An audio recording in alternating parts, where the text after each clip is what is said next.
Gator Pit, Texas, custom barbecue pits. Gator Pit fire pits, man. Robbins Roofing right there.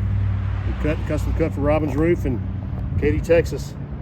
American flag, company name cut out in the bottom. Lights up at night, obviously with a fire in it. We've got a footrest around it.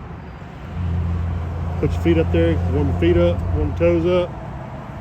Far enough away. It also works as a guard to the fire pit in case you got kids running around it. Dogs, keep them off that hot plate. That plate's 3/16 stick steel, guys, just under a quarter. We would have made it quarter, but it would have made it a lot heavier. This thing only weighs right now about 75 to 80 pounds. And there's a food tray that goes on top of it. You can add, it's an optional food tray. You can add that to it.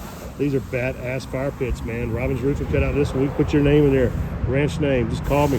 We'll custom build it the way you want it. We've got different sizes available as well.